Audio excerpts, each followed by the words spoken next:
আসসালামু আলাইকুম। প্রিয় দর্শক, মঞ্চের আলাপচারিতায় আপনাদের সকলকে আমন্ত্রণ জানাচ্ছি। আওয়ামী লীগ নির্বাচনে অংশ নিতে পারবে, কিন্তু কিভাবে? খানিক আগে একটা সংবাদ চোখে পড়ল, তার আলোকে এই কথা বলতে চাই। ট্যাবলয়েড পত্রিকা মানব জমিন একটা সংবাদ করেছে তাদের অনলাইন ভার্সনে যে ক্লিন ইমেজের আওয়ামী লীগ প্রার্থীরা নির্বাচনে অংশ নিতে পারবেন।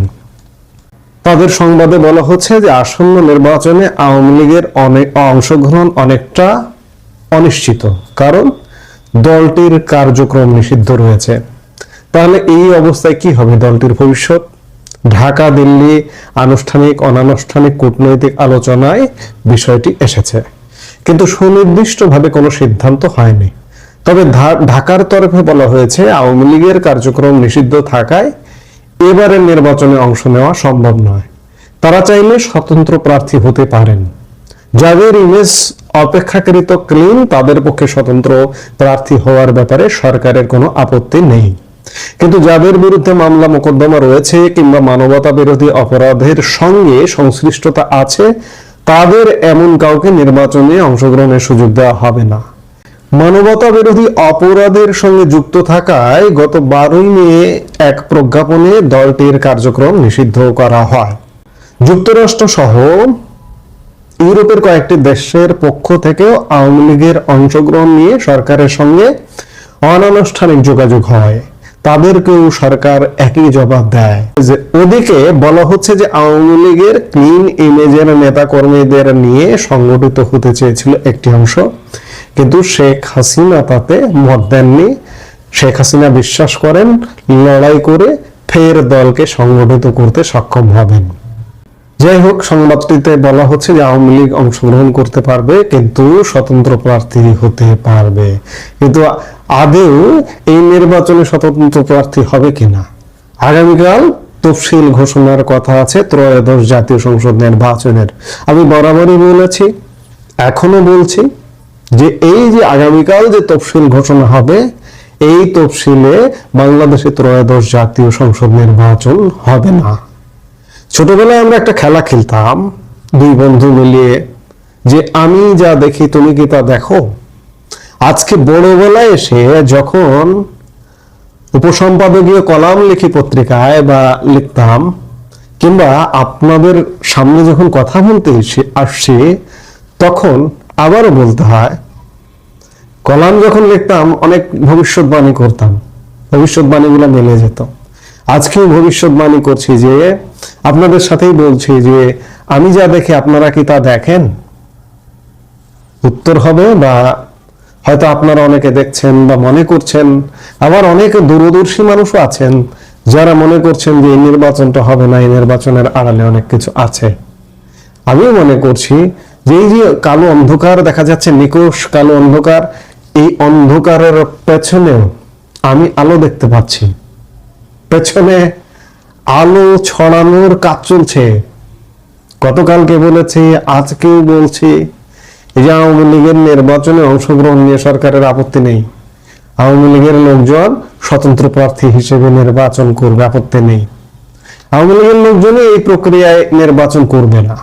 যদি নির্বাচন করতে যায় তাহলে ইউনূস সরকার এবং ইউনূস সরকারের এই নির্বাচনটাকে স্বীকৃতি দেওয়া হবে, কিন্তু সেটা হবে না। শেখ হাসিনা যে সিদ্ধান্তে উপনীত যে তিনি লড়াই করে তার স্বমহিমায় তার দলকে নির্বাচন করাবেন, সেটাই ঘটবে। লড়াইটা চলছে, কূটনৈতিক লড়াইটা চলছে। এখন যদিও বা এখানে মাঠের লড়াইটা সেভাবে দেখা যাচ্ছে না, কিন্তু কূটনৈতিক ভাবে ব্যাপক লড়াই চলছে। যে কোনো মুহূর্তে সিনারিও পাল্টে যাবে। আওয়ামী লীগ নির্বাচনে অংশ নেবে, অবশ্যই মাস্ট অংশ নেবে। ত্রয়োদশ জাতীয় সংসদ নির্বাচনী অংশ নেবে। পৃথিবীর ইতিহাসে কোনো নজির আছে যে সদ্য ক্ষমতা হারিয়েছে বা ষড়যন্ত্র করে ক্ষমতার পতন ঘটানো হয়েছে? সেই দলটা, অন্ততপক্ষে দলটা কি দোষ করেছে? দলটা নির্বাচনে অংশগ্রহণ করতে পারবে না, এটা কি আছে কোথাও? এই যে আমাদের নিকট অতীতে যে ঘটনাগুলো ঘটেছে, এই যে নেপালে সরকার পতন হলো, তারা রাজনৈতিক কার্যক্রম চালাচ্ছে, তারা আগামী নির্বাচনে অংশ নেবে। শ্রীলঙ্কায় সরকার পতন হয়েছিল, শ্রীলঙ্কায় রাজাপাকসের দল কি নির্বাচনে অংশগ্রহণ থেকে বিরত ছিল? ছিল না। বাংলাদেশে কেন, কোন যুক্তিতে আপনি আওয়ামী লীগকে নির্বাচনে অংশগ্রহণ থেকে বিরত রাখবেন? কোন আওয়ামী লীগকে? এটা কি হেতাপাতা আওয়ামী লীগ? যে আওয়ামী লীগের নেতৃত্বের কারণে আজকে বাংলাদেশ, 55 বছরের বাংলাদেশ, তিল তিল করে গড়ে ওঠা বাংলাদেশ, দোষে গুণে যেমন মানুষ তেমনি মানুষই তো সংগঠন চালায়। আজকে এমন ভাবে আওয়ামী লীগকে দোষারোপ করা হচ্ছে যেন আওয়ামী লীগ মনে হয় একটা যুদ্ধাপরাধী দল। এটা আসলে সত্যিকার অর্থে একটা রিভার্স ঘটনা হয়েছে, যে যুদ্ধাপরাধী জামাতে ইসলামী রাজনৈতিক দল হিসেবে দলগতভাবে যুদ্ধাপরাধী, এবং এই জামাতে ইসলামের নেতারা যুদ্ধাপরাধী ছিলেন, তাদের বিচার করা হয়েছে, তাদের নিষিদ্ধ করবে করেও আওয়ামী লীগ দীর্ঘদিন যাবৎ নিষিদ্ধ করেনি, পতনের কয়েকদিন আগে নিষিদ্ধ করেছে। আওয়ামী লীগের কিছু ভুল আছে, এগুলো সমূলে উৎপাটন করা উচিত ছিল, যার দরুন আজকে আওয়ামী লীগ ভুলের খেসারত দিচ্ছে। আজকে যতই মনে হোক না কেন যে অন্য কিছু, ভিন্ন কিছু, অন্ধকারের পেছনে আলোর খেলা চলছে, যে কোনো মুহূর্তে অন্ধকারটা ফুঁসে বেরিয়ে আসবে আওয়ামী লীগ, এবং আওয়ামী লীগ সত্যিকার অর্থে দলগতভাবে নির্বাচন করবে, তাতে এতটুকু সন্দেহ নেই। সেটি হয়তো একটু দেরি হবে, ফেব্রুয়ারিতে হবে না, সেটি হতে পারে ফেব্রুয়ারি থেকে আরো 3 মাস পরে, কিংবা আরো 6 মাস পরে। এই যে সদ্য 2.5 মাস পরে যে নির্বাচনের পরিকল্পনা নিয়ে সরকার এগুচ্ছে এবং বলছে যে আওয়ামী লীগ অংশগ্রহণ করতে পারবে কিন্তু দলগতভাবে করতে পারবে না, কোন অধিকারে দলগতভাবে একটি দলকে আপনি বাদ দিয়েছেন, নিষিদ্ধ করেছেন গত মে মাসে? অবৈধ অর্ডার, কাজে দাবায় রাখা যাবে না। মোদ্দা কথা, সব কথার শেষ কথা, আওয়ামী লীগ নির্বাচনে অংশগ্রহণ করবে, আমি দেখতে পাচ্ছি। আপনিও দেখুন, একটু ডিপলি চিন্তা করুন, যে কোনো হিসাব নিকাশে মিলবে না, আওয়ামী লীগ মাস্ট নির্বাচনে অংশগ্রহণ করবে।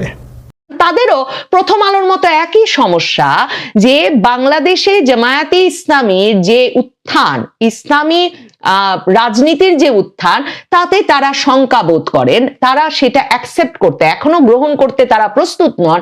অন্যদিকে তারেক রহমানকে তারা প্রধানমন্ত্রীত্বের আসনে চান না। মানে তারা ভেবেছিলেন এবারেও 3 আসনে মনোনয়ন দিয়ে শেষ পর্যন্ত বিএনপির সাথে আলাপটা হয়েছিল যে খালেদা জিয়াকে সামনে রেখেই বিএনপি নির্বাচনটা করবে, কিন্তু এখন যে পরিস্থিতি দাঁড়িয়েছে, বিএনপি আরো দুর্বল হয়েছে, আর জামায়াতে ইসলামী যে নির্বাচনে একটা দুর্দান্ত ফলাফল করে দেখাবে, এবং আওয়ামী লীগ যখন নাই, তখন জামায়াতে ইসলামীর এই উত্থান রাজনীতির ভারসাম্য নষ্ট করবে, সে শঙ্কা বোধ করছে এই ইউরোপ আমেরিকার দেশগুলো।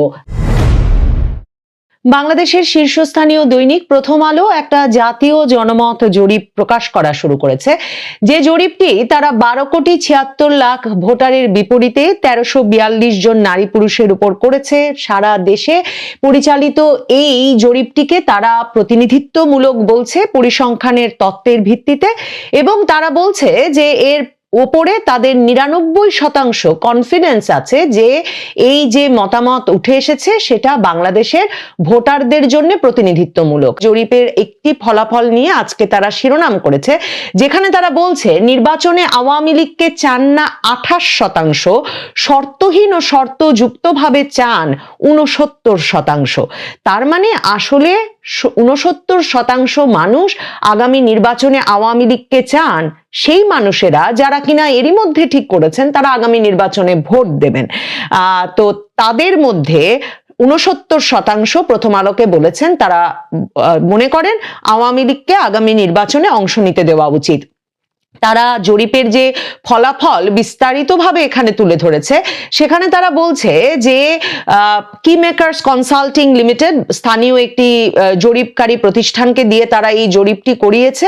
সেখানে প্রশ্ন করা হয়েছিল, আগামী জাতীয় সংসদ নির্বাচনে গণ অভ্যুত্থানে পতিত দল আওয়ামী লীগের অংশগ্রহণ সম্পর্কে আপনার মতামত কি? এই প্রশ্নে 27.8% উত্তরদাতা বলেছেন বিনা শর্তে আওয়ামী লীগকে ভোটে অংশ নিতে দেওয়া উচিত। উচিত। তার মানে 28% যেমন বলছেন যে ভোটে অংশ নিতে দেওয়া উচিত নয়, একেবারে বিনা শর্তে আওয়ামী লীগকে ভোটে অংশ নিতে দেওয়া উচিত, সে কথাও কিন্তু 28% বলছেন। এরপর 26% উত্তরদাতা বলেছেন শাস্তি ও সংস্কার হলে আওয়ামী লীগ নির্বাচনে অংশ নিতে পারে। 14.8% মনে করেন আনুষ্ঠানিকভাবে ক্ষমা চাইলে আওয়ামী লীগকে নির্বাচনে অংশ নেওয়ার সুযোগ দেওয়া যেতে পারে। এখানেই শেষ নয়, এছাড়া শুধু শর্ত দিয়ে আওয়ামী লীগকে নির্বাচনে অংশগ্রহণের সুযোগ দেওয়া যায় এমন উত্তরদাতা 0.4%। আগে বিচার তারপরে নির্বাচনে আওয়ামী লীগের অংশগ্রহণ এরকম মত দিয়েছেন উত্তরদাতাদের 0.1%। আর উত্তরদাতাদের মধ্যে আরেক অংশ মানে আরো 0.1% মনে করেন আওয়ামী লীগকে নির্বাচনে অংশ নেওয়ার সুযোগ দেওয়া যেতে পারে। এই প্রশ্নের উত্তরে 2.6% উত্তরদাতা বলেছেন এ বিষয়ে তারা নিশ্চিত নন। সব মিলিয়ে দেখা যাচ্ছে শর্তহীন অথবা বিভিন্ন শর্তে আওয়ামী লীগকে নির্বাচনে অংশ নেওয়ার সুযোগ দেওয়ার পক্ষে 69.2%। প্রথম আলো হঠাৎ করে আওয়ামী লীগকে নির্বাচনে অংশ নিতে দেওয়া উচিত কিনা জনমত জরিপে এমন প্রশ্নই বা রাখলো কেন, এবং সেই উত্তরে যারা ভোট দিতে এখন সম্মত মানে যারা ভাবছেনই 2026-এর ফেব্রুয়ারিতে তারা ভোট দেবেন, তার মানে তারা আওয়ামী লীগের ভোটার নয়, এদের মধ্য থেকেই 69% কিনা এখন বলছেন আওয়ামী লীগকে নির্বাচনে রাখা উচিত।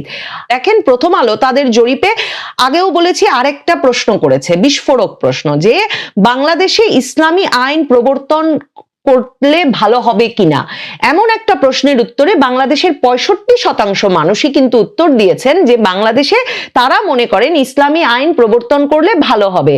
এখন প্রথম আলো এই প্রসঙ্গে তাদের অভিমত লিখতে গিয়ে বলছে যে বাংলাদেশে নাকি আওয়ামী লীগই দায়ী এই যে ইসলামী আইন প্রবর্তনের প্রতি বাংলাদেশের মানুষের যে একটা ব্যাপক জনসমর্থন তৈরি হয়েছে সেজন্যে, এবং খান মোহাম্মদ রবিউল আলম নামের একজন যোগাযোগ পেশাজীবী এবং শিক্ষকের যে অভিমত তারা এই প্রসঙ্গে ছেপেছে সেখানে তারা লিখছে যে শেখ হাসিনার নিপীড়নমূলক শাসনের প্রতিক্রিয়ায় ধর্মীয় বোধ ও ধর্ম সংশ্লিষ্ট রাজনৈতিক সংযুক্তি বেড়েছে, ধর্মীয় প্রতিষ্ঠান মাদ্রাসা এবং সমাজের ধর্মীয় কার্যক্রমের পরিধি বেড়েছে, ধর্মভিত্তিক রাজনৈতিক বিশ্বাসের নেটওয়ার্ক ক্রমেই বিস্তৃত হচ্ছে। মানে আওয়ামী লীগ তার মানে বাংলাদেশে ইসলামপন্থী এবং ধর্মভিত্তিক রাজনৈতিক বিশ্বাস বাড়াতে কাজ করেছে, এবং আওয়ামী লীগের সময় মাদ্রাসা ধর্মীয় প্রতিষ্ঠান সহ এর নেটওয়ার্কও বেড়েছে।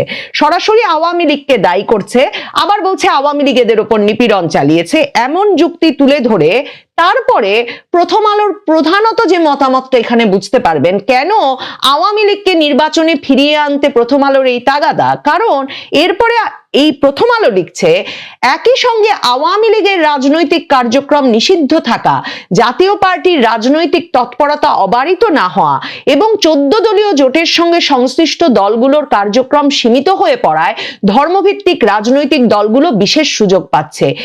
মানে তারা বুঝতে পারছে যে তারা ধর্মভিত্তিক রাজনীতির বিকাশের জন্য যাতে তারা ভীষণভাবে উদ্বিগ্ন, মানে আগেও আপনাদেরকে বলেছি যে প্রথম আলো মানে ক্রমাগতভাবে দক্ষিণপন্থা রাজনীতির বিকাশ ঘটছে এই বিষয়ে আলোচনা চালিয়ে যাচ্ছে। তো একদিকে সেই নিয়ে তাদের উদ্বেগ বাড়ছে, কারণ তারা বুঝছে যে 65% মানুষ ধর্মীয় আইন চায় বাংলাদেশে, তার মানে হচ্ছে এদের একটা বিরাট অংশ প্রথম আলো ভবনের সামনে জিয়াফত আয়োজন করতে চায়। কাজেই প্রথম আলোর অস্তিত্বের সংকট।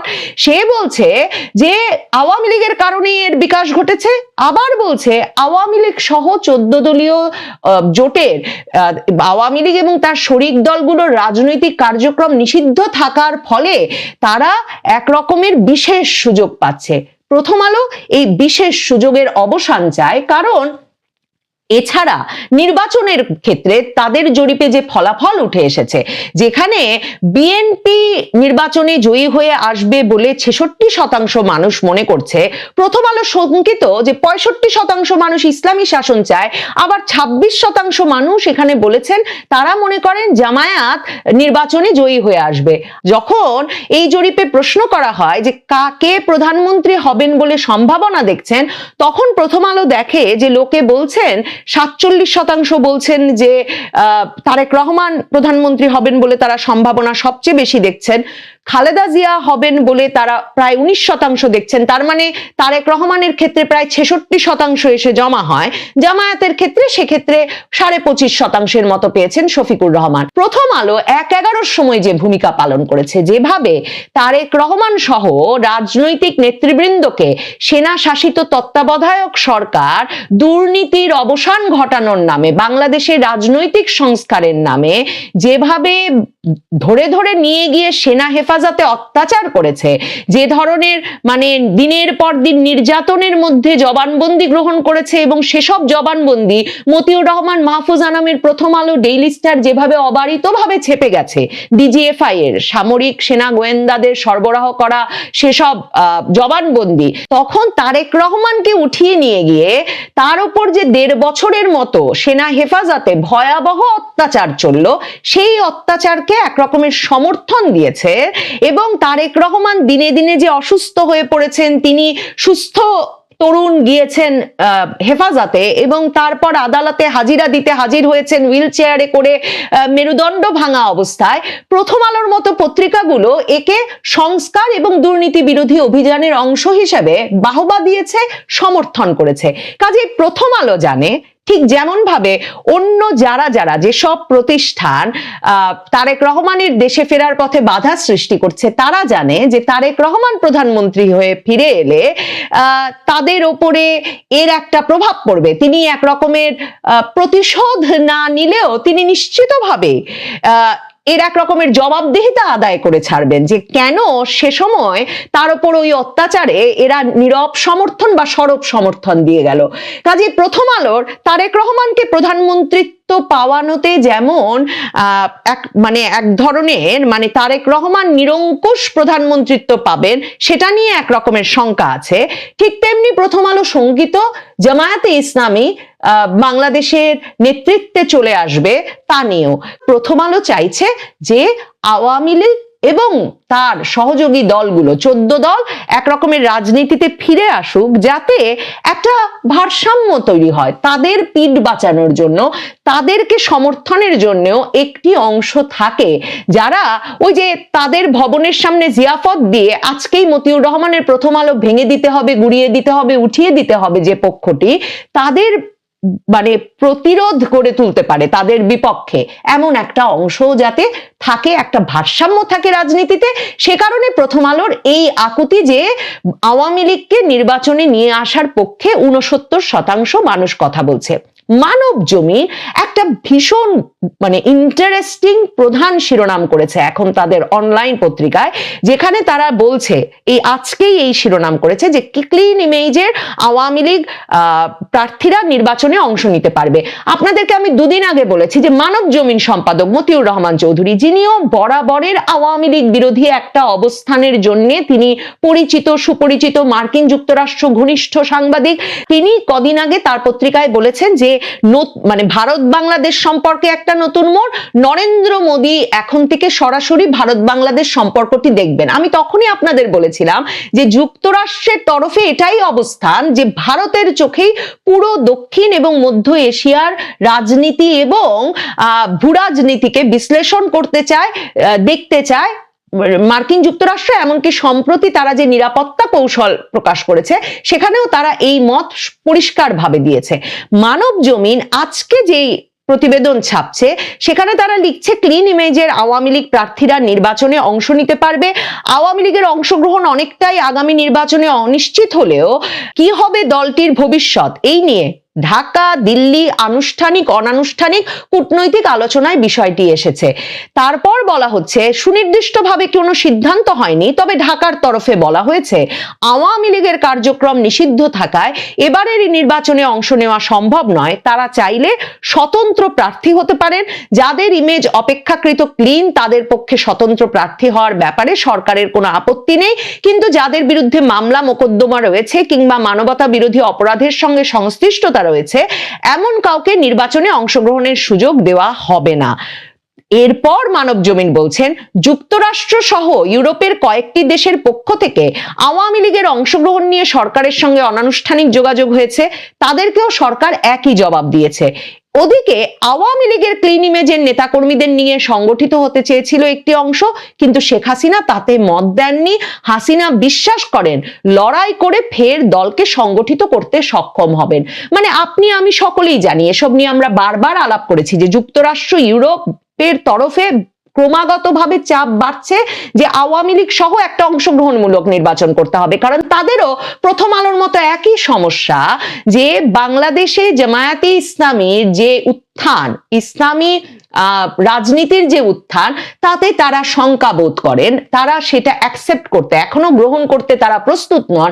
অন্যদিকে তারেক রহমানকে তারা প্রধানমন্ত্রীত্বের আসনে চান না। মানে তারা ভেবেছিলেন এবারেও 3 আসনে মনোনয়ন দিয়ে শেষ পর্যন্ত বিএনপির সাথে আলাপটা হয়েছিল যে খালেদা জিয়াকে সামনে রেখেই বিএনপি নির্বাচনটা করবে, কিন্তু এখন যে পরিস্থিতি দাঁড়িয়েছে, বিএনপি আরো দুর্বল হয়েছে, আর জামায়াতে ইসলামী যে নির্বাচনে একটা দুর্দান্ত ফলাফল করে দেখাবে এবং আওয়ামী লীগ যখন নাই, তখন জামায়াতে ইসলামীর এই উত্থান রাজনীতির ভারসাম্য নষ্ট করবে, সে শঙ্কা বোধ করছে এই ইউরোপ আমেরিকার দেশগুলো। আর ভারত তো বরাবরই বলে আসছে যে তারা অন্তর্ভুক্তিমূলক নির্বাচন ছাড়া কোনো নির্বাচন বাংলাদেশে স্থিতিশীলতা আনবে বলে মনে করে না। কাজেই মানবজমিন পত্রিকার এ খবরে কোনো নতুন কিছু নেই বটে, কিন্তু গুরুত্বপূর্ণ বিষয় হচ্ছে যে মানবজমিনের মতো পত্রিকা, মতিউর রহমান চৌধুরীর এই পত্রিকাটি এমন একটি শিরোনাম করে এ খবরটি দিতে বাধ্য হলো বা দেওয়াটা প্রয়োজনীয় মনে করলো যে বাংলাদেশের ওপরে, ইউনূস সরকারের ওপর ভারত, ইউরোপ আমেরিকার চাপ এ প্রসঙ্গে বাড়ছে। দেখেন, ইউরোপ আমেরিকার দেশগুলো তারা 1/11 সরকারের সময় দেখেছে ওই যে শেখ হাসিনা বাদ দিয়ে ক্লিন ইমেজের সংস্কারবাদীদের নিয়ে আওয়ামী লীগ বিএনপি করতে গিয়ে কোনো লাভ হয় না, সেসব মানে শেষ পর্যন্ত ওই দলও গঠন করা যায় না, ওই সংস্কারও সাধন করা যায় না। কাজেই এবার কিন্তু তারা যখন এই যে কয়েক মাস আগে, এটা তো সংবাদ মাধ্যমে খবরই হলো যে তিনজন ইউরোপিয়ান রাষ্ট্রদূত গিয়ে সাবের হোসেন চৌধুরীর সঙ্গে গিয়ে সাক্ষাৎ করলেন, তখন এটা স্পষ্ট হয়ে গিয়েছিল যে তারা ক্লিন ইমেজের একটা আওয়ামী লীগ গড়ে তোলার পক্ষে যে আছেন, সেটা সরকারের ভয় ডর বাদ দিয়েই আওয়ামী লীগের একজন নেতার বাসায় গিয়ে জানান দিতে প্রস্তুত।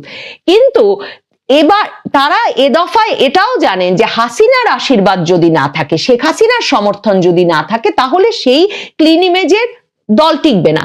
এখন শেখ হাসিনা প্রশ্ন করছেন, সারা বাংলাদেশে আওয়ামী লীগ, ছাত্রলীগ, যুবলীগের হেন কোনো নেতা কর্মী, সমর্থক, এমনকি পরিবারের সদস্য নাই যাদের বিরুদ্ধে হত্যা মামলা, সন্ত্রাস বিরোধী আইনে মামলা থেকে মামলার পর মামলা দেওয়া হয় নাই। তখন শেখ হাসিনা বলছেন যে তাহলে কোন সে ক্লিন ইমেজের প্রার্থী যাদেরকে নিয়ে দল গঠন করে বা তাদেরকে নির্বাচনে অংশ নিতে দিয়ে, যাদের বিরুদ্ধে এসব হত্যা মামলা হয়েছে ঢালাও, যারা বাড়ি থেকে পালিয়ে বা মানে জীবন ধারণ করছেন।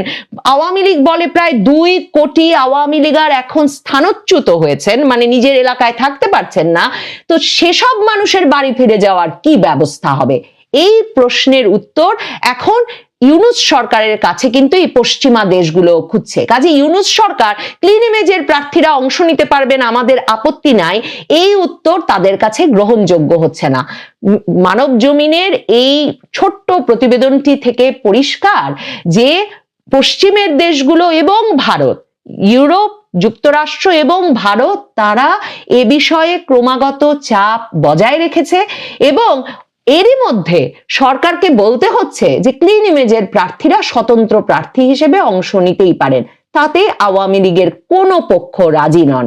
কাজেই ইউনূস সরকারকে সম্ভবত আওয়ামী লীগকে অংশগ্রহণ করানোর জন্য মানে অন্য কোনো পথ বের করতেই হবে নির্বাচনের আগে।